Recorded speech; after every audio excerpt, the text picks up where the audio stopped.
Salam à toutes et à tous, bienvenue dans ce nouveau briefing Maroc 24. Si vous êtes intéressé par nos vidéos, n'hésitez pas à vous abonner à la chaîne et de cliquer sur la cloche de notification pour ne rater aucune de nos prochaines vidéos. Aujourd'hui, mercredi 18 mai 2022, on a choisi de vous parler de l'information selon laquelle le Japon a annoncé sa décision d'importer prochainement une grande quantité de phosphate et d'engrais pour assurer sa production agricole, via son vice-ministre de l'Agriculture, des Forêts et de la Pêche, Takebe Arata, qui effectue depuis lundi 16 mai 2022 une visite de travail à Rabat. Le vice-ministre japonais a affirmé lors d'un bref point de presse à Rabat suite à ses entretiens, notamment avec son homologue marocain Mohamed Siddiqi, la ministre de la Transition énergétique et du Développement durable Leila Ben Ali, que le Maroc est une puissance mondiale de phosphate et c'est pour cette raison que le Japon est intéressé par l'importation d'une grande quantité d'engrais.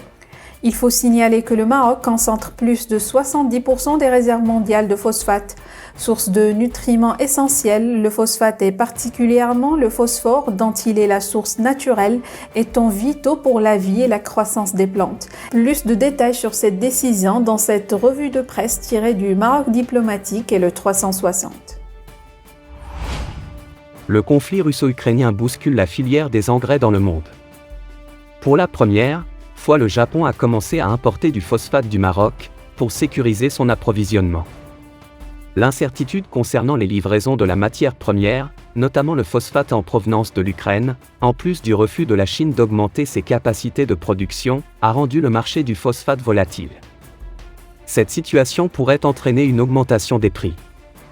De plus, les fournisseurs internationaux préfèrent se concentrer sur l'approvisionnement local, c'est le cas pour la Chine.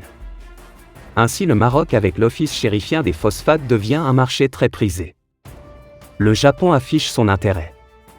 Alors que les gouvernements du monde entier introduisent des ordonnances de maintien de leurs produits à domicile, de nombreux pays et entreprises ont eu recours à l'achat panique de produits, en prévision de pénuries potentielles. Plusieurs préoccupations telles que des livraisons réduites ou tardives ont obligé les pays à stocker leurs produits. Les principaux acteurs du marché des matières premières, notamment le phosphate, s'inquiètent du manque d'approvisionnement en matières premières pour la production de produits dérivés. Les sociétés agricoles japonaises ont commencé à importer du phosphate du Maroc pour la première fois, a rapporté le quotidien Japan Times. Le choix du phosphate marocain est le résultat de la décision de la Chine de limiter l'exportation d'engrais agricoles, tant que durera le conflit russo-ukrainien. Le minéral phosphaté contient du phosphore, qui est indispensable dans l'alimentation animale et lors de la fertilisation des cultures. Le phosphate contient également de l'azote et du potassium, importants dans la production d'engrais.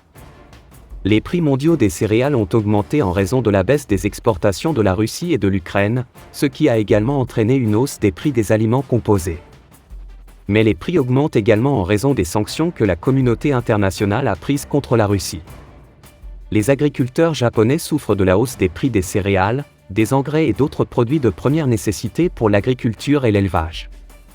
L'importation du Maroc fait partie d'un effort du Japon pour sécuriser les engrais. Le Japon achète plus de 90% de son phosphore à la Chine, la Russie et la Biélorussie représentent ensemble 25% du potassium que le Japon achète.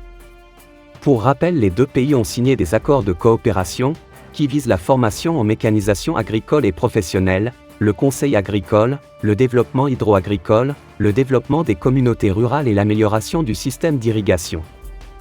Le Japon a aussi financé de nombreux projets au Maroc, notamment dans la formation maritime, la recherche scientifique, le soutien à la pêche artisanale et la coopération liée au chantier naval. Cette visite du vice-ministre japonais fait suite à celle de son homologue brésilien Marcos Montes, qui était venu pour négocier une augmentation des importations d'engrais de son pays, dans ce contexte de guerre russo-ukrainienne marqué par les sanctions contre la Russie, deuxième exportateur mondial derrière la Chine. Monsieur Montes avait d'ailleurs rencontré le président du groupe OCP Mustapha Terrab, lors de son séjour dans le Royaume, qui a annoncé l'ouverture prochaine d'une usine d'engrais phosphaté du groupe au Brésil. Pour rester informé, je vous invite à regarder les vidéos Maroc 24 qui s'affichent sur votre écran.